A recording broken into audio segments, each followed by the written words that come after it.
All right, guys, we made it to Friday. We didn't have a special Friday GPP show last week due to Thanksgiving, so excited to be back in the saddle. I'm bringing on a guest that I'm very excited to talk to, Stewart Gibson from Advanced Sports Analytics. I did a show with him last year where we really honed in on correlations and how we can utilize them in our DFS and GPP lineup builds. So excited to run that back with him today. We have some data to dig into, all of that good stuff to help you guys get an edge as we head down the stretch of this DFS NFL season. Let's do it. I suffer from a debilitating condition known as atrophic shockitis. Peter's one of the greatest depositors I've ever seen. Trust the process. Let's go. Let's go. I got auto matched with Levitan. This is bullshit. If I just go the other way in that 66, I win all the money. All the money. If I had 150 lineups, I'd win too. Process over results. Illuminati make a bitch go crazy. I don't know which one of these my baby. Bust out AP, 35 bullets in your head like KD. Bust it, bitch go bust it. And I had 10 pints with me in Russia. Hey everyone. Stewart Gibson from Advanced Sports Analytics. How you doing, buddy? Hey, yeah, doing good. Been a long season. I guess we're kind of beyond halfway, but with these extra game, we still got a ways to go. And of course, playoffs, I think, is always pretty fun. Just keeping on and figure we got about 2 more months till the finish line. That's right. Yeah, I was looking at when we did our show last year, and it was exactly this same week. It was first week of December. There must be something in my brain where by this point in the season, we're trying to find every possible micro edge because the fields are so tough. And how do we do that? But by looking toward correlation. And for people who don't know, Stewart does awesome work over at Advanced Sports Analytics. You guys might have heard him on the show he does with Blender on the RG Network, the ASA show. One of my weekly listens. And I also get Stewart's Substack. If you aren't ponying up for the full suite of tools, you can get access to a weekly post where Stewart shares some of the sim results and some of the correlations and the best stacks he's seeing on the slate. I highly recommend that. Is there anything else I'm forgetting that you've been working on this season, Stewart? I know you're always deep in the data weeds. Yeah, not really. I mean, doing the ASA site. And I mean, since this calendar year, I think we added like NHL to our stack, which has just been like a little more work and trying to, for NFL this year, like we have built out a simulation system, which we did not have last year. So it's been, a good bit of work just staying on top of that. Substack. That feels like about it as it pertains to DFS stuff. So keeps me busy for sure. That is, and I thought it was cool that you added the, sim stuff. And obviously around these parts, we've been utilizing the sims that run the sims a lot this year. And how do you describe it to people? Because one of the things that I find so helpful with sims, and I've talked with Brian Hooper, Brick75 about this as well, is like this concept of how hard it is for us to juggle all these variables, these correlations in our head, and that sims, bake this information into it. So how do you describe the sims, or how do you think about sims like vis-a-vis, this correlation data that we're going to look at on a more micro level, and how those sims are incorporating those concepts? Yeah. So like, I guess the way I see it, and I'm thinking about the shows I do with Blender, both this year and last year, we're talking about a few, pillars of kind of lineup consideration for tournaments, right? Ownership, the rate at which players are going to be rostering, DFS players of the game are going to be rostering actual, NFL players. The range of outcomes of those players, what is the relative ceiling of a player compared to kind of their mean projection. Not all players have the exact same shape in their distribution, even though, obviously like looking at mean or standard projections is useful in terms of kind of creating some hierarchy of players. For example, like one I think we wrote about fairly recently, like you look at Amari Cooper, CeeDee Lamb on Dallas, right? Same team, same quarterback. They're always kind of in the same game environment, but just the variables that kind of define the type of player CeeDee Lamb is, fairly low, relatively low, I guess, ADOT and kind of fewer yards after catch, than Cooper. At times this year he's been kind of a better mean projection, but Cooper has, from our projections historically, has had, a slightly higher ceiling, significantly lower floor. We obviously want to bake that into our tournament process. And then the correlation of the players that we roster and how they relate to one another. And yeah, I think, week in and week out, we try to look at these metrics. Everyone has kind of their set of heuristics or indicators that they like referring to. And then there's kind of this process of, putting that together in your head, or, if you're using some sort of spreadsheet or, whatever people's process are. So we think, we think there's a good approach to using simulations. So the notion that rather than looking at, any sort of lineup or slate in the context of what is the most likely outcome, running over batches of say 1,000 or so runs of the slate, see how sampling from players' range of outcomes from their distribution, up weighting or down weighting players' distributions conditional on the sample of a player that they're correlated with.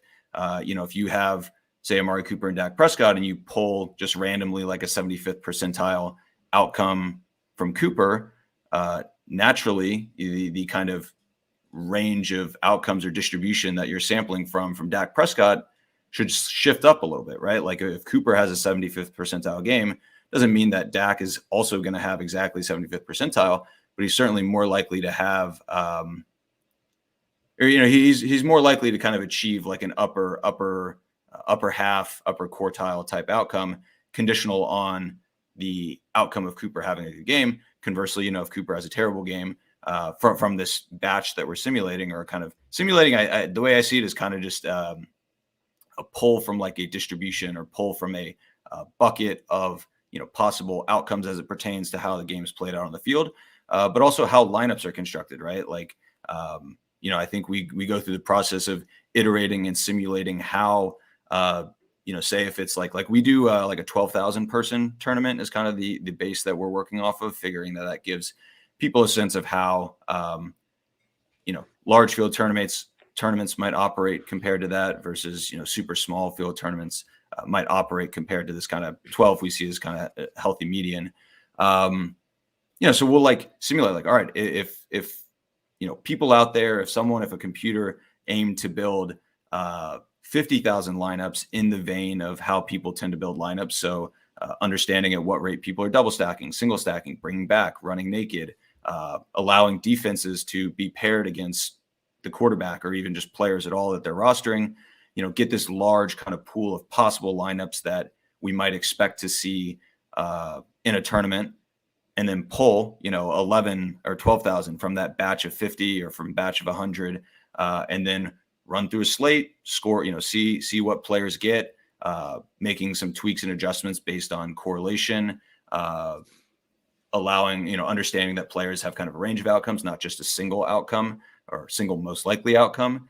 And, then comparing that to these batch of lineups that we created in this hypothetical tournament, scoring the lineup, seeing how much money essentially these different lineups would have made. And then, one approach could be to just be all right, well, across, 1,000 iterations of these slate and tournament runs, what is the top performing lineup? Not from which one had the, highest average score or whatever, but which one had the highest ROI, which one had the highest frequency in the top 1% of lineups, using that as kind of a guide for how we might expect to build lineups. Yeah, I haven't this is Pete showing one from last week. Yeah. This is a chart that you include in the weekly Substack post. And I was wondering if you could, explain to me what the average ROI, how that is working. All of these other columns, I understand, but was always a little confused how the average ROI is being calculated. And like you said, this is for around a 10K simulated contest.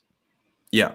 Yeah. So it's we look at all these lineups that have been run through these multiple iterations, identify the lineups as some of them obviously are unstacked, because sometimes people play kind of unstacked lineups, but for the most part, lineups have some semblance of a stack. either with or without a bring back. And then we say like, all right, of the lineups that involve some sort of Houston stack, either a single or a double with or without a New York Jets bring back, the average ROI of lineups that are defined as a Houston stack had a plus 18% ROI. Of those lineups, they appeared in the top 1% at a 1.5% clip.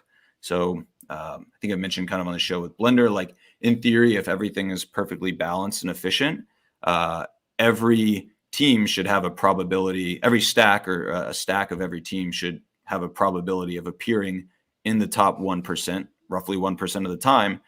So any team that is appearing in the top 1% of these runs at a rate higher than 1%, I think shows up as like kind of a good play. Any team that's showing up at a rate lower than 1%, bad. And lately, I've been kind of trying to think about what is the correct metric or what is the most useful metric to key off of, and have kind of been shifting more. So like we've been sorting it lately by top 1%. My thinking is like, especially with these low ownership type stacks, like all it takes is just kind of one screwy simulation where so just looking at this one, Tennessee was not figuring to be stacked in a big way, is projected as fairly low value.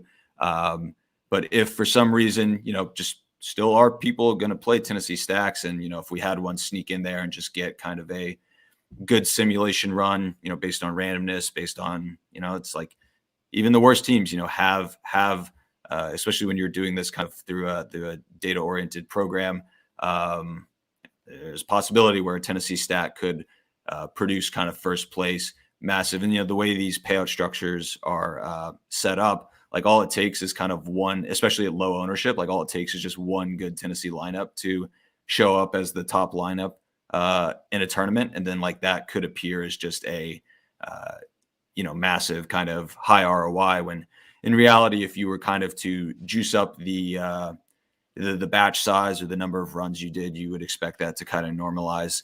So yeah, lately have been kind of focusing on top 1%. Just seems like a smoother, less noisy metric to key off of. Yeah, how would you compare it? Because I know when on my Sunday morning shows, we'll run the Sims, and we'll get the updated batch after final inactives are in, and see the kind of specific players that are showing up most frequently in the simulated lineups. Obviously, it's the constant push and pull for content, right? Like people want content early in the week to start thinking about their lineup, stuff like that. How fragile do you think some of this stuff is and can be impacted by, like we see Houston, New York Jets, say, Brandon Cooks, who's sick this week. I know this isn't this game, but like he's ruled out. Does that top 1% thing change in a meaningful way? And have you considered maybe sending this out after inactives? I'm just curious kind of where you see, the value in it, versus what's actionable, and kind of how you would use this in a meaningful way on Sundays. Yeah, I do find it to be fairly fragile. I mean, it kind of just depends on the, I guess, scale of the news that maybe changes. Like if it's, something kind of minor player getting ruled out or whatever, not going to move the needle in a huge way. But I mean, we do have these slates where like, Friday afternoon or Sunday morning or whatever, like there are just, a half dozen or so kind of meaningful players that get ruled out. And like, yeah, I mean, the trickle down effect can be pretty big, because that type of stuff, most notably affects projection value. And then based on that, that's going to affect how we project ownership. Also going to affect the projection of players that essentially are in and, stand to benefit, I guess. That's kind of tied to projection, but, is going to stand to benefit from that player being ruled out. That affects range of outcomes. So yeah, we have kind of tried to think about that. It almost like the thing is, like Sunday morning, it becomes tough to like run the Sims, just the process of like putting stuff online is not insignificant, uploading stuff, I don't know, creating some like web page where kind of the new thing lives. And then much less, actually taking the time to like look at it, write an article, all while trying to manage, the many things that are happening on Sunday morning. I don't know. So yeah, maybe I guess moving forward, like we could think about essentially updating the graphic in the Substack or on the blog on the site. It becomes pretty difficult though to like run, upload to the internet, interpret, write, all in essentially the 90-minute window, and then of course manage like some of the lineups I have all in a 90-minute window before lock can be pretty tough. Yeah, But yeah, we have been trying to move it to Saturday just to get like Friday inactives to the best of our ability. The way I've been using it is I really like it as a check on, are there any kind of stacks or game environments I'm overlooking, and then I kind of go back through and look at my stuff a little closer and see what I might be missing. But yeah, I think it would be awesome if you were able, even if you didn't add any additional commentary, like if you were just to send an updated graphic, at noon, 12:30, even 30 minutes before, I just as a subscriber would personally enjoy that if you're able to fit it in.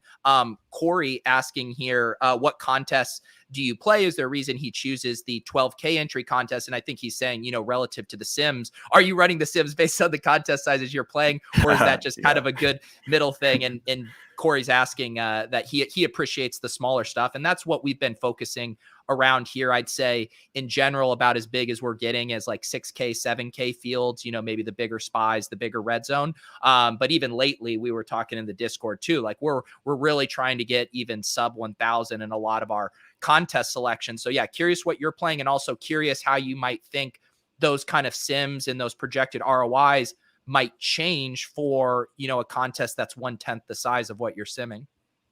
Yeah, so it kind of just started because that's the contest style I like. I kind of like the 20 entry max, like 10,000 or so, and just playing the just throwing like 80 lineups across like the 4 of like the low stakes stuff. Man, I got off to a very bad start this year and have kind of spent a little more time trying to do like the single entry hand build type approach, and that you got to become a hand builder, Stewart. Yeah. No, I think I'm gonna be converting back because that hasn't been going so well. I do like kind of the optimizer approach just because for reasons I guess maybe not to go into, but so yeah, that's kind of where it started from. But like I also think it makes sense, right? Like if we were to focus on the small tournaments, the really small, sub 1,000 or whatever, it just feels like it would be almost, rendered useless for the, big lotteries. And if we focused on the big lotteries, it would take significantly longer to run, potentially a prohibitively long time to run. And then also it just would be rendered nearly irrelevant for kind of the small field stuff. So settling somewhere in between, I think makes sense. And yeah, as far as how to like interpret the numbers we have and how to apply them to tournaments of different sizes. I think with like the small stuff, there's less need to go like super far off the board. So like Houston last week was projected to be pretty highly owned and a pretty good projection. So like wouldn't be super off the board, but there have been previous weeks where like we've had reasonably high relative ROIs for Houston when they have been a super off the board play. For small field stuff, probably just not a whole lot of need to go that deep. New England has been a team that we kind of see relatively high ROIs for that, for the big field stuff, I think actually makes a lot of sense. And that's been kind of a fun stack to play for like as one of your really deep shots. But for the small field stuff, sometimes, it just makes more sense to kind of focus on like the top half or so of teams from a ownership or maybe, from, ceiling or mean value standpoint. Cause, ownership and value tend to correlate pretty strongly. So, if you just lop off the bottom half of teams from a value standpoint, say like, look, I'm just not going to mess around with teams that don't project at least reasonably well, even though I know, they're going to be essentially no ownership and maybe there's some edge to gain there. For the small field stuff, I really just want to be focusing on like the top half or the top quartile of teams from a value standpoint and kind of see which ones might be a little under owned there. So that might be how I would think about it. Yeah. For sure. And I mean that's the beauty of, these main slates, when we have 10 plus games is it's not hard to be a smart contrarian player. Like you can get in, plays where you're not sacrificing that many projected points and you're getting them at a fifth of the ownership of whatever the chalk is condensing on. So yeah, I do think that that makes sense for the small field stuff. I wanted to pull up some data you sent over before the show, and I got some questions in the Discord of kind of looking at some of these specific correlations. And I know it's been, kind of a hot topic of conversation specifically this year around bringbacks in general. I think most people now are completely comfortable with the idea of QB to wide receiver correlation and stuff. But let's pull up this data that you ran just this morning here, and maybe kind of talk through, first of all, what people are seeing here, what some of these definitions are, and then maybe we can dig into some of the more interesting findings here. Yeah, so let's see. Before the show, I think you sent over some questions that people had about like trends in correlation over the years, and trying to understand maybe how to contextualize and adjust and update, I guess, based on trends in correlation. So I just went back and looked at the past, I guess, 2.5 years. So present year back to 2019. And just checked essentially the correlations of these different combinations of players. So there's a lot of stuff like, I guess, primary, secondary, tertiary. So like primary rush, primary res, receiving RB, just the running back that received the most targets or the most rush attempts in a game. And yeah, I think you talked about it like last year. The concept of correlation is really like, you just have two columns. If you, from like a data standpoint, you just have two columns of, I guess, data points that relate to one another across like the same game and same team, and you're just seeing how those relate to one another. Does the value of each kind of cell in column one, does that have like tangible, I guess, impact on our ability to predict the value of column two at each individual kind of cell or row? Each row being like a game team combination. So yeah, like rush RB, res RB, most targets, most rush attempts in a game. Worth noting in a game per team. Worth noting that like this is a retrospective kind of way of looking at it. Like we never know who is going to be the primary receiving running back going into the game. We usually have a pretty good idea with running back, but like with receivers, sometimes it's unclear who is likely to be the primary wide receiver or the secondary wide receiver when the game actually plays out. So that's kind of worth noting. Probably juices up the correlation a little bit. And wish I had like historical depth charts and how they kind of changed over time, but unfortunately do not. So yeah, primary wide receiver, tight end. So essentially receiver that's not a running back. Obviously there are some teams where the running back, and some games where running back is kind of the top receiver on their team. And then there was a question about tight end correlation, which, happy to kind of discuss in greater detail. So we do have this row for QB and primary tight end. So the tight end that received the most targets, as well as how the primary tight end correlates with the primary, secondary, and tertiary receivers. And then also like I've been kind of interested this year in trying to play more of running backs with quarterbacks, specifically running backs that project to be fairly involved in the pass game. So, I've been playing like a lot of Herbert Eckler, plus, a receiver tight end type stack, Patterson, Fournette, maybe. Yeah. The Brady Fournette ones have been pretty fun because a lot of people get pretty tied up on like the Godwin Evans decision, Godwin Evans Gronk, and like, Fournette's kind of, Tampa Bay has been in so many like high spread games where there's seems like pretty likely paths to Fournette being productive as a runner and pass catcher. Najee Harris, but like he hasn't really, I haven't really been playing any bin stacks. Did do like Thanksgiving, like a Goff Swift, that would be another one where like, Swift kind of almost operates as a running back, pass catcher, wide receiver type. So yeah, I mean, and then, doing it by year just so we can kind of see the movement. Really nothing surprising with like receiver tight ends. I'll just call them receivers, referring to wide receivers and tight ends, strong correlation with the quarterback. Pretty good correlation with one another. I do find it interesting that like primary and secondary pass catchers correlate well with one another. Yeah, and there was a real quick question here from Tom. Is primary and secondary determined by routes run? You were saying it's just determined by the points scored, right? By targets. By targets. Okay. So yeah, we don't get access to the routes run data. We have snap share, so that could be like a decent way to do it. But I do get worried that like, well, tight ends versus receivers, like, a tight end who's on the field 90% of the time, is that equivalent to a wide receiver that's on the field 90% of the time? That there's some like positional differences, or I didn't really feel comfortable using snap share. Yeah, I mean, if you had routes run data, I think that would be probably a good way to do it as well. I think a good, you're just looking for something that's a good indicator of the overall hierarchy, I guess, of pass catchers within kind of their roster and their scheme.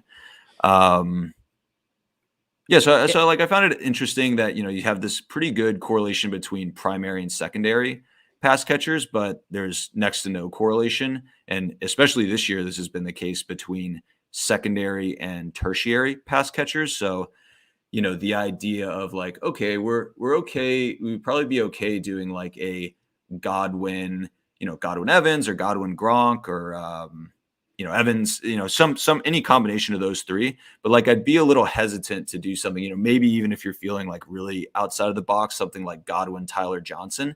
But I'd be pretty hesitant to do something like Tyler Johnson, Gronk, or Tyler Johnson, Cam Brate, or like Brate, Fournette. These essentially trying to pair like two deep down the depth chart guys has not been correlative, which I think makes sense, right? Like, there's really, just barring an injury, like it's unlikely that the third and fourth receiver are going to have big games. Maybe one of them can have a big game. But yeah, so that's kind of my take there. And I've thought about that from a GPP perspective too. And I think I've heard you and Blender talk about it as well. Like, if there's that popular, shootout game of the week, was it Dallas KC a few weeks ago? And there's sometimes the temptation to be like, all right, I'll do the Dalton Schultz, Mecole Hardman here. Yeah. And it's like, if that you're trying to thread such a tight needle, where in general, it's like, you're just kind of fading that game and hoping nothing gets there, because what are the scenarios where those guys put up massive points, but all of the primary guys flop? I think that, made intuitive sense to me. And it's nice to see it kind of borne out in the numbers there as well. Yeah. I thought a really interesting one was the tight end position. I know you had a question come in on your Discord prior to the show about tight end, essentially, that there's been more talk about really trying to use tight end as a correlative piece. I don't know. The data has suggested that there has been kind of a decline in the correlation between QB and primary tight end over the last 2 years. And, I'm trying to think about, like, I haven't given it too much thought, but, I do think of like 2019 as like a banner year for tight ends. It just seemed like every week one of Waller or Kelsey or Kittle were breaking the slate. And it was just like, Kelsey Mahomes wins, or Kittle Garoppolo wins, or Waller David Carr, big super important kind of stack to sit around. And like this year, those guys have had their flashes. I mean, Kittle's been out a good bit this year, Waller's been out a little bit, and certainly those guys have had flashes, but it certainly hasn't been quite like as much of a banner season this year for tight ends. And I think about like some of the tight ends that have been really tournament viable have been some of these cheap tight ends. And like, to me, the value, at least just in theory, it would seem to make sense. Like, the value of correlating your tight end increases at kind of the price point of that tight end. Like, if an expensive Travis Kelce or Kyle Pitts or, Waller, who's, expecting potentially not going to play this week, like if those guys have a slate breaking performance, like it almost certainly implies that Derek Carr or Matt Ryan or, if Gronkowski has a slate breaking performance, it almost implies that, right, Brady is going to have a maybe not must have performance, but certainly a would be good to have type performance. And like, if Dan Arnold or, even like Foster Moreau this week, like if Foster Moreau, puts up 80 in a score, like that doesn't necessarily mean that David Carr is a necessary piece in your tournament lineup. So yeah, I haven't really looked at like what the numbers are as far as like are people using tight end more as part of their stacks. I do wonder though if maybe it makes sense if that is the trend that we're seeing. If maybe it makes sense to try to actually do a little bit less of that when we're using like some of these cheap kind of value tight ends, Dan Arnold's of the world, the Moreaus. To me, it does make intuitive sense that QB primary tight end would be highly correlated, especially in a year like this, where, like you said, a lot of these tight ends aren't, garnering super high target shares. And there's fewer times where a guy's getting, 12 targets and he's getting there on PPR scoring and his quarterback isn't following. It does feel like the tight ends that are getting there are due to touchdowns, which are obviously going to be, then directly correlated with the quarterback there. And I think that's why it makes sense with those cheap tight ends too, right? If like no one's separating at the top end, with a huge target share, then it's going to be the cheap guys who bink the touchdown and are therefore correlated with their quarterback that are going to be getting there. Yeah. But like, I don't know. I mean, I guess like that being said, the cheap tight end that catches a touchdown and, banks doesn't necessarily like, it's just not implied that I think it has like less implication or less kind of correlation with that quarterback being a necessary tournament piece as we're like, yes, if Dan Arnold is getting there on PPR, that obviously doesn't correlate in a meaningful way with Trevor Lawrence. But like if, Waller is getting there on PPR, well, his price is typically at a point where like it's difficult for him to just get there on yards and PPR. But, it's also difficult for him to get there on like just a touchdown and a couple catches. So, if you do have Waller in your lineup for him to be like a tournament winner, you're kind of hoping for at least one touchdown, a combination of like 2 touchdowns or like 1 touchdown and maybe 100 yards. That type of stuff like should necessitate a Carr, Carr being, I think, highly tournament viable. I don't know. I kind of just looked at this stuff this morning and haven't given it a ton of thought. But I thought it was interesting that the correlation between QB and the primary tight end has trended down. Yeah. Like I said, not, we're only halfway through the season, so not like a huge sample size or anything, but yeah.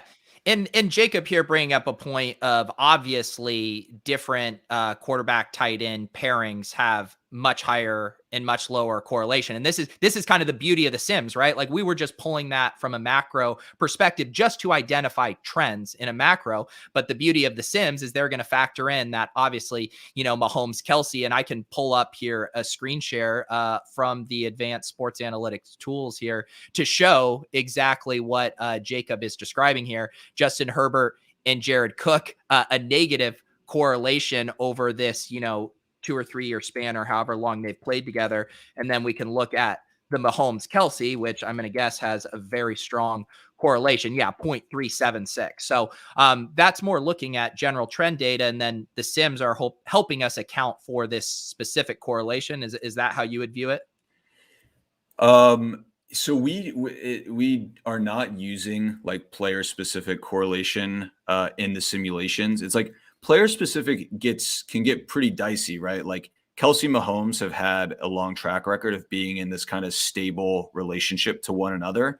You think of though, even like, I don't know, I think of TJ Hawkinson as pretty stable. But even still, if you look back to his last 2 years where Marvin Jones was on the team and kind of Kenny Golladay was on the team, like the relationship between, Hawkinson and of course he has, a different quarterback the past, I guess over the past 3 years, that relationship is going to be different. And, I do think you can run into some challenges. Like I think I talked about it maybe last year on the show, like when Aaron Jones and Jamal Williams were on the same team and looking at how essentially those two guys related to maybe like Devontae Adams or Rodgers, I forget kind of who, but it's just like, and even looking at Jamal Williams this week, right? Like the relationship he has to TJ Hawkinson this week is going to be vastly different than the relationship he's had to TJ Hawkinson in the weeks prior. Cause it's just like a totally different role.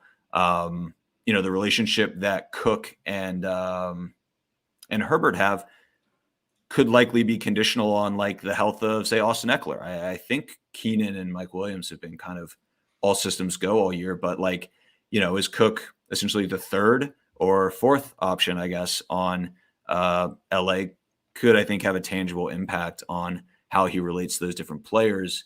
I think really like the probably the best way that if had infinite time and kind of infinite computational power, like I think it would be useful to try to bucket players by type. So like not just by their position, but like, yeah, Kelsey and who are we Darren Arnold or whatever. Jared Cook to Herbert. Yeah.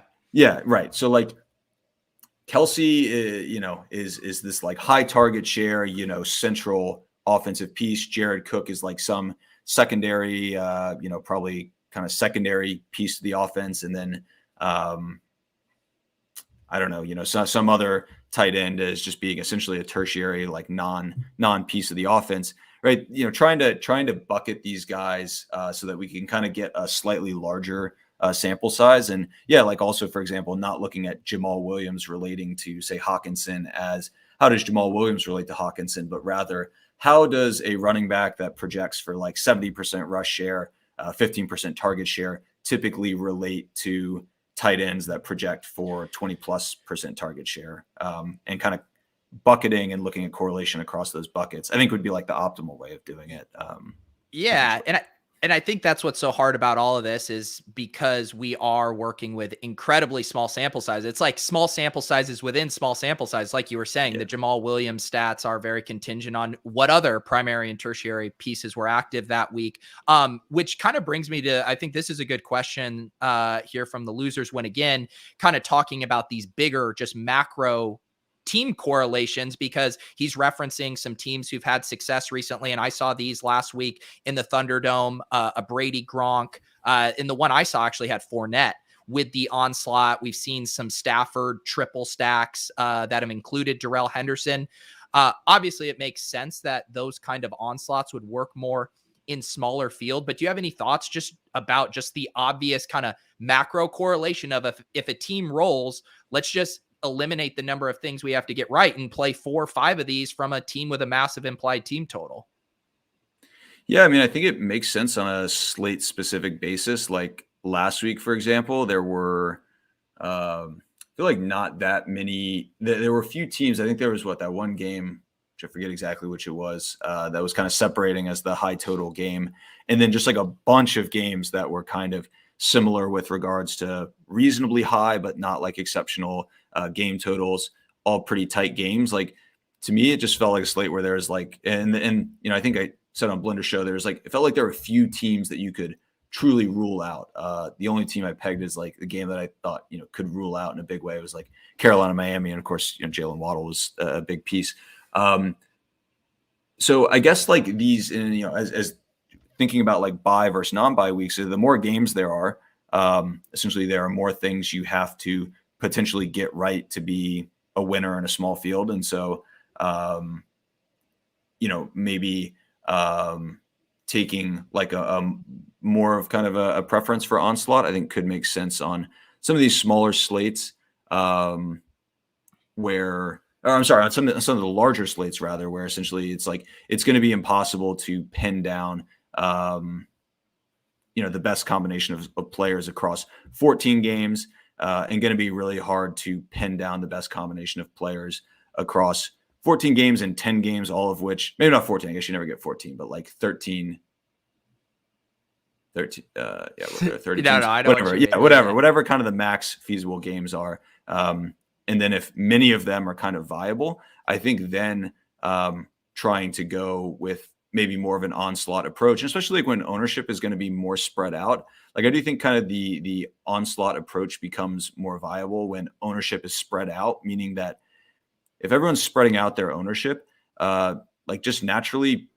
players miss. And if ownership is really spread out, there's just potentially a lot of lineups that are going to have some misses in there, as we're like a really kind of week where there's tight ownership. If that tight ownership is condensing around plays that actually pan out in a good way, you're kind of you're setting yourself up for potential to be left behind if kind of the tight, highly owned, high value plays do go off. But when it is kind of spread out, that just means that people are taking vast and many and kind of various stances on players, all of which, have some potential to miss.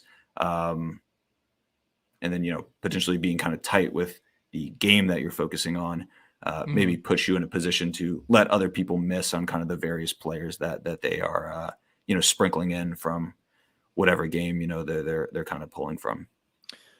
Yeah, we'll transition to a little slate specific talk here, but one other kind of final thing I wanted to ask you about, and has been a hot topic of conversation of the GPP water cooler this year, of just this idea of bringbacks and forcing bringbacks.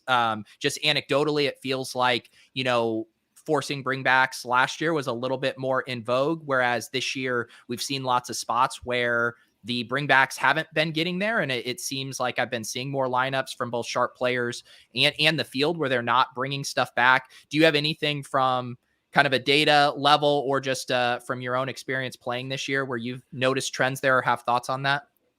Yeah, I haven't really looked at it retrospectively from a data standpoint. I think typically my approach is just like, are there players on the other side that I like? And if not, certainly don't feel inclined to jam someone in. Also leaning on, spread, overall competitiveness of the game. Also thinking about like the team that you're stacking, right? Like take Philly, for example. I think I've played a fair bit of Philly stacks the last couple of weeks.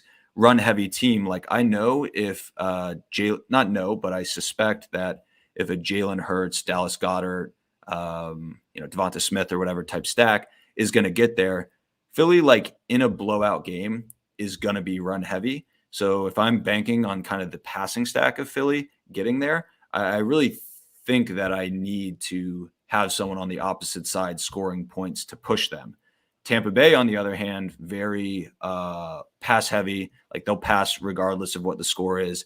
KC, Buffalo, like these are teams that I don't feel necessarily need to be pushed by the opposition to go pass heavy. But if I'm trying to take a stack, Miami, I think has been kind of a fun team to stack this year. They, I think, are more pass heavy maybe than people realize, or certainly than they have been in previous years, but still like they're not a kind of foot on the gas at all times type team. So if I am stacking Miami and there are players that I feel reasonably good about on the other side, I will say, all right, yeah, I do think like for the stack that I want to kind of center around, for that stack to get pushed, meaning for them to kind of be pass heavy, the opposition does have to score points. Like if the team that's playing Philly doesn't score, they're going to run the ball, and that stack's going to fail either way. So that's kind of what I have been using as like a general heuristic, but haven't been looking at it closely. So like, LA is an interesting one this week. Huge spread. I don't know off the top of my head where LA stands, but I know they're definitely not in like the Chargers, Tampa Bay, Buffalo, Kansas City territory of skewing pass heavy. My recollection, at least in previous years, they have been run heavy when ahead, pass heavy when behind. So like that would be a spot where if I'm going to stack Stafford and Kupp, and certainly at their price points, like for that stack to go off, LA has to be incentivized to pass the ball. It's not going to be like a game where you can get 2 quarters of kind of incentivized LA offense to produce a tournament winning score. So yeah, if I'm stacking the Rams this week, like I probably will want to bring back a Jacksonville player because, if not having a Jacksonville player, essentially if Jacksonville duds and it makes sense to not have a Jacksonville player, well, that probably means that LA is either going to get a huge lead and just kind of go run heavy, or there's not, the game's going to kind of go under. So like that would be a spot where I think I'd be interested in making an effort to bring back. Let's see, the game that I have showing up as being really strong game, strong side to stack is Tampa Bay. Like I said, Tampa Bay, one of the most pass heavy teams, probably I think the most pass heavy team over expectation this year. 10-point spread. I actually feel like there's routes to Tampa Bay's passing stack being viable, even if Atlanta just completely duds. So that might be a spot where, and it's not like I love any of the Atlanta guys. I think from, what I was looking at this morning, like, it's not like any of the Atlanta guys are popping. It's just like strong plays. Of course, I think like, Pitts is a guy who's kind of perennially in play, but not seeing him as a huge value. That might be a spot where I think I'd be open, especially in small field stuff, to, just like doing a Tampa Bay onslaught, getting two of those pass catchers, including Fournette, as a kind of crossover pass catcher, but also a guy who can get value through the ground. That might be a spot where like I would look to maybe not be so anchored to bringing someone back. Yeah. That's an interesting one too, because, I'm looking, and obviously this stuff can change, but I did pull in some updated aggregated ownership, and it does seem like Brady is going to be the most popular quarterback on the slate by a decent margin. It seems like Fournette is going to be relatively popular, maybe top 5, top 6 in ownership. Godwin, it seems like people aren't afraid to go back to him. I'm seeing around 20%. Gronk looks like he'll be the second highest owned tight end. So when they look good in your sims there, but you're seeing they're catching a decent amount of ownership, obviously it's more viable in a super small field, but say for your, 10,000, how do you kind of think through that problem of like, they look good, but it's going to be hard for me to attack this in a unique way? Oh yeah. I mean, I try to do as little thinking as I can and kind of just relying on the numbers. I don't know. I in previous years, I feel like I've gotten into trouble trying to get too creative. I don't know. I think our system is pretty good at weeding out like some of the high ownership stuff. And, look, sometimes like ownership is high because players project well. And really the difficult task is trying to figure out when high ownership is too high or not high enough. I typically try to refer to the data to kind of determine that. So like our numbers this week are suggesting that the Tampa Bay ownership might not be high enough, and suggesting maybe like Las Vegas ownership. I think, Carr will get a good bit of ownership just because people are going to play a lot of Darren Waller. I'm sorry, Foster Moreau, as it stands now. And like we have that pegs as a spot, going up against Washington where, maybe high ownership might not be as warranted.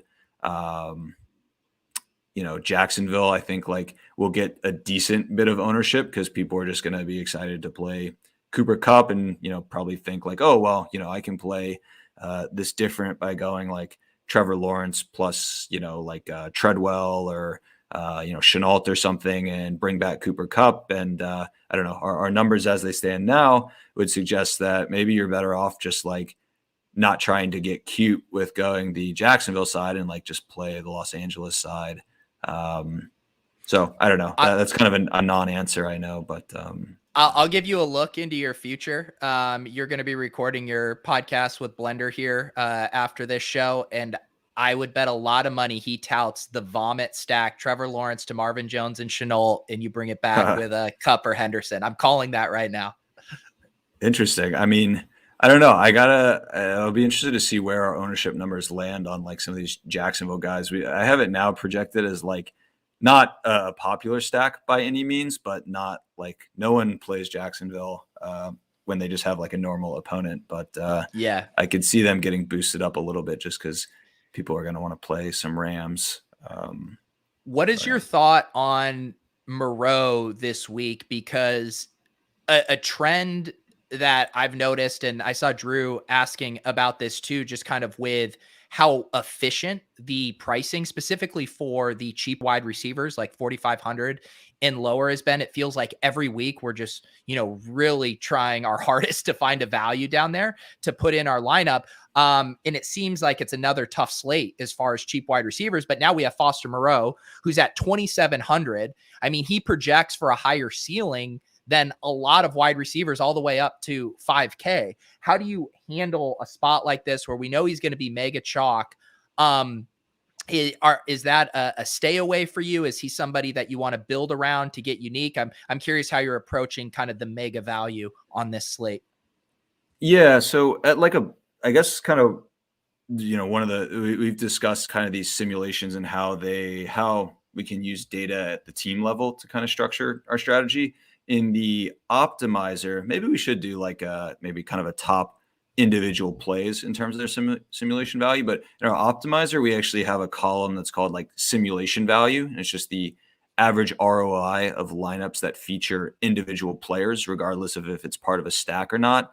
And, you see some weird stuff, with kind of just some random guys, especially low price guys who get in there. So I try to like weed out some of these, just noisy guys. But, I think it is valuable kind of with some of the more stable guys who I think project well from a value standpoint and are showing up as having a positive sim value, meaning that they are the lineups that they're in are essentially winning more money than they're losing. And it just because DraftKings is like a raked format, most guys tend to have negative simulation values. Waller's showing up as, I'm sorry, Moreau. I keep calling him Waller, but the guy we're playing or interested in because of Waller is showing up with kind of a break even value, which is actually the second highest on the slate. Our value seems to be liking Gronk a good bit. So like, I think Waller would make for, damn it. I think Moreau would make for a reasonably fine play. Obviously makes for a good play from a value standpoint, even with consideration for the ownership. I think rostering Moreau is fine, and I probably will do a good bit of it in spots where I'm not able to find a tight end that I like with the quarterback. I guess where I might not maybe draw the line, I guess, is that I just might not be interested in stacking Moreau with Derek Carr, because I think that's something a lot of people are going to try to do. We have Carr, I think one of the top 2 or 3 owned quarterbacks. Yeah, that's what I'm seeing too. Yeah, we have him at about 9%. So if Waller's going to be 30 to 40% and 1 out of every 3 of those lineups are going to attempt to go with Carr and Waller, with Carr and Moreau, I might just be willing to go with Moreau and work on the assumption that just on price point alone, Moreau has the ability to get there, be a tournament viable tight end, and hope to kind of win, not by stacking my tight end, but just having a high value tight end. And especially with this notion that we've seen this year where kind of tight ends have been correlating less with QBs than primary receivers, maybe just taking the approach of like, I'm good with the Moreau one-off.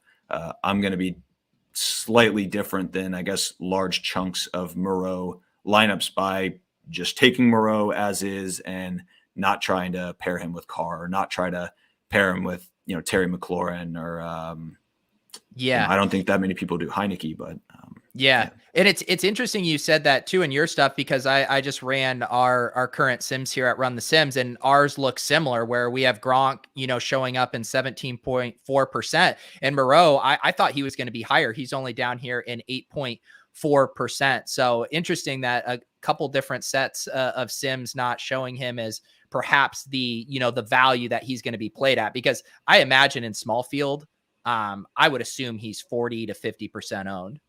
Yeah. But yeah, I think a lot of those people are going to do Moreau Carr, and maybe you be different by just being under on kind of the game environment, but just over on the value, I guess, really.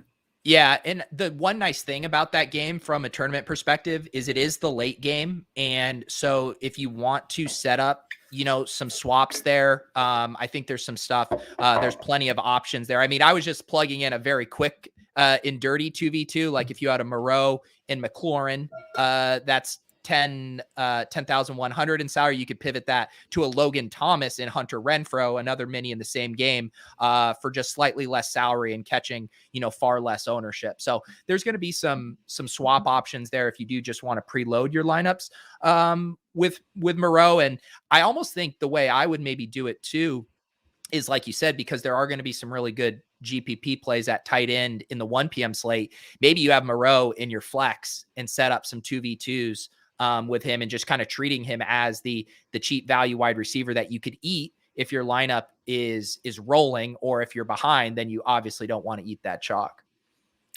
Yeah, and you got some options like I think Treadwell could be in play for Jacksonville. That's like a late game with similar price point. Haven't Yeah. looked closely at like San Francisco, but with Debo doubtful, could see some stuff opening up there. So For sure.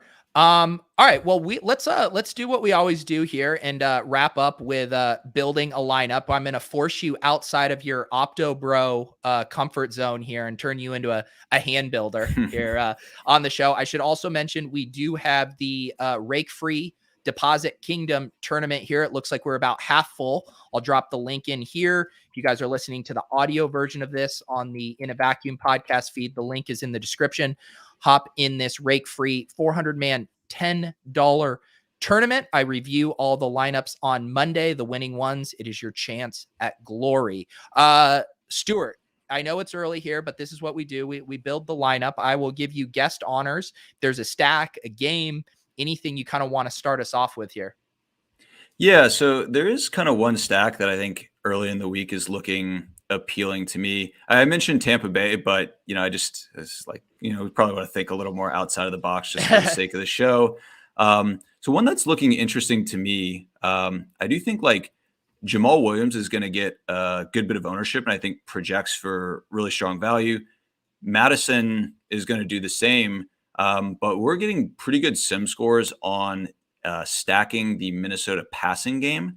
And, I do think, I don't know, people like just typically don't like doing, the conventional stack plus bring back as frequently like, quarterback, wide receiver, tight end, opposing wide receiver, tight end from the other side. Swift, so far this year has been a guy that I've been perfectly happy bringing back. And, we've seen from Williams' days in Green Bay, like he's a pretty productive pass catcher. So I think as it stands now, I'm fairly interested in like a Cousins, pick your Minnesota pass catcher, potentially pass catchers. I think Thielen and Jefferson are kind of prohibitively expensive to pair with one another.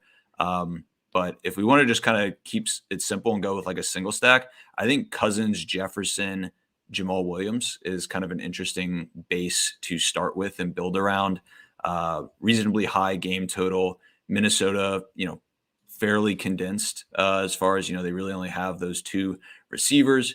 I think you could throw in like a Tyler Conklin if you wanted to, and, for salary relief standpoint, and just, filling out the double stack, although not super excited about doing like Conklin at 3,700.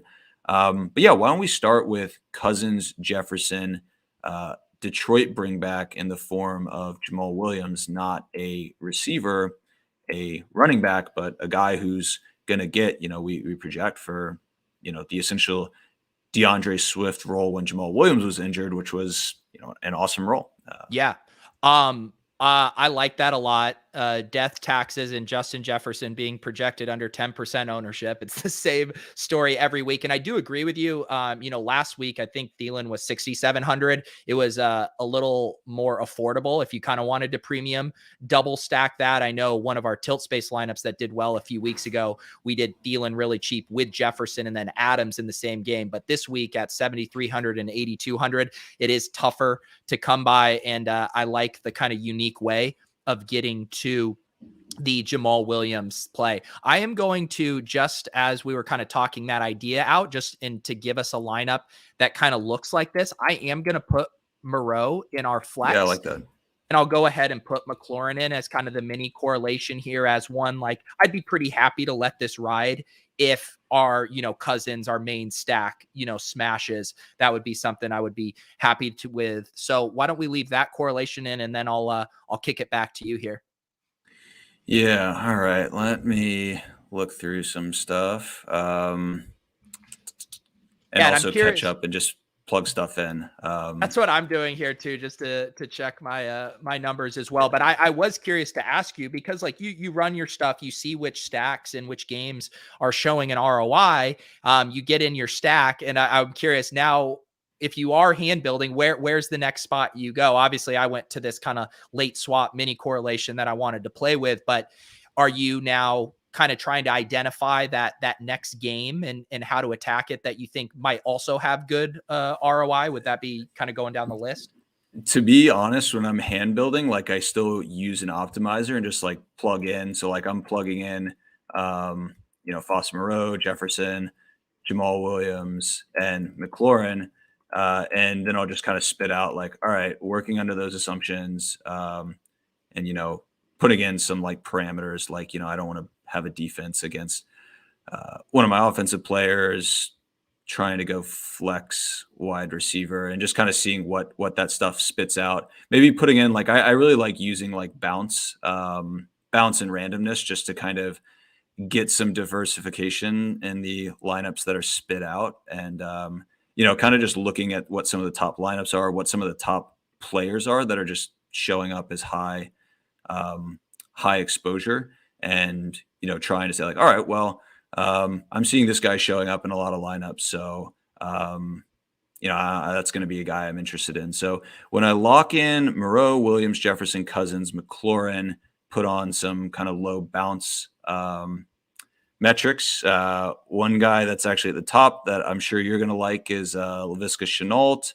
Yes. We have Antonio Gibson, but I don't really want to play Gibson with McLaurin. Eli Mitchell. I'm kind of interested in either Mitchell or Ayuk. Just capitalizing on the Debo absence. I think both those guys stand to benefit. Why don't we just go with whoever is lower owned? I'm going to guess that's going to be Ayuk. I'm seeing Mitchell right now at 22%, and I'm seeing Ayuk at 13%. Okay, yeah. So let's plug in Ayuk at wide receiver, and hopefully that doesn't tax us in a big way from remaining salary. No, I think that's good. I'm going to put in just the defense that looks best to me from a price adjusted, ownership adjusted standpoint right now, I would say is the Giants at 2,700. So I'm just going to put them in and give us an idea now that we have 5,750 to work with. And we can, of course, slide Moreau to tight end if we need here. I was just giving us some options there. Got it. Okay. So I've locked the way our optimizer is set up. It doesn't lock at a specific position. So yeah, when I lock those guys, so what do we have? How many spots left do we have? We have 2 spots. 2 spots. All right. Yeah. So when I'm running that through our optimizer, just getting a bunch of guys spread out. So Madison, going to X him out. That would actually, I don't know. I'm not sure that I can justify Madison. I see what you're saying. Across from Williams. I think like if it wasn't Jamal Williams, doing something like Cousins, Madison, Jefferson could be in play. And I think for small field stuff where, essentially the score that you need to achieve to win the tournament is probably not quite as high as the score you need for a larger, even medium-sized contest. If we're kind of doing a hand build and small stuff, I do think going Madison could be interesting. You're just kind of projecting for this game to go over. Figure Madison can catch passes, a receiving touchdown from Cousins, but also, you feel like barring a defensive touchdown, you kind of have full coverage of Minnesota offensive touchdowns, and you have pretty good spots to double dip. So if we're doing, how does that leave us on salary though? It's not a great spot. 3,900. And so, yeah, I completely agree with your premise. I think in a small field, this contest that we're building for right now, 400, I think this kind of Minnesota onslaught makes a ton of sense just with the values that you're getting there. But just contextually with this lineup, I don't see hardly anything sub 4K that I think makes worth doing this. So I almost think we should maybe go a little cheaper for our second running back here. Okay. Let's see. So Madison, Eckler is going to be more expensive. We have Boston Scott showing up as a fairly high sim value. Really not. I have to do more digging on like exactly. Do you have Sanders in because he did practice in full? I am not sure. I have not. I'm not sure where exactly the genesis, I guess, of that projection. If he's going to be in, that seems tough to play. We got Darrell Henderson, David Johnson, David Montgomery, Mitchell. What does Go your ahead. stuff think of James Conner? He feels like he might be a nice price for this lineup. Yeah, we have a good value on Connor. Actually, the best value, not so much per dollar, but with some scaling for cost. Going to be pretty high owned. Yeah. Got a decent sim score. I feel comfortable though with Connor. I think kind of an alternate option to Connor at a similar price point that doesn't project nearly as well, but should come in with markedly lower ownership is Montgomery going up Yeah. against Arizona. Really would be fine with either of those guys. I guess we don't have. Well, see, like I do get a bit worried. Like Moreau going to be probably the highest owned tight end. Williams probably a top 3 or so running back.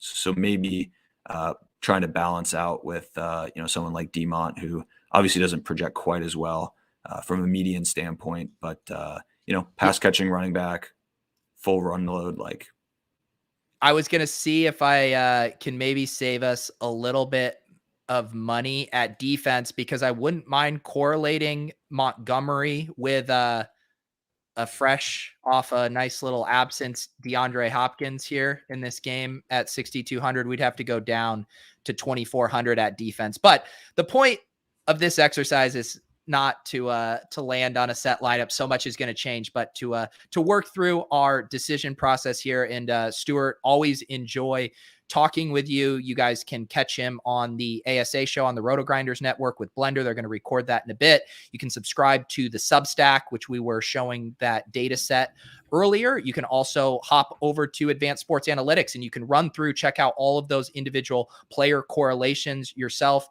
Anything else I am missing here, Stewart?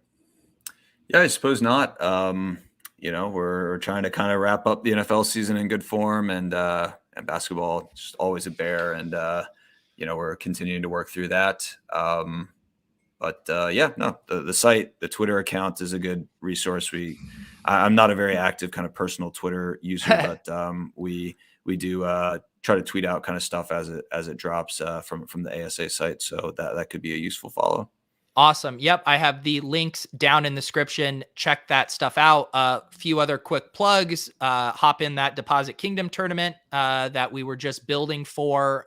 Always a fun time seeing what Galaxy Brain plays you guys land up on relative to other contests. You can get your hand builder hoodies here, or if you're more a Stewart, we do have our Opto Bro mugs here. All kinds of stuff for you guys if you want to share your DFS tribalism via merch. I am going to be hopping over to another stream right after this. Mike Zakarian and I are going to be talking about the Owners Club and strategy for week 13 on that contest. So that'll be live here in about 5 minutes if you guys want to stick around. Otherwise, have a great weekend. Thank you to Stewart. Check out all of his work over at ASA, and good luck in week 13.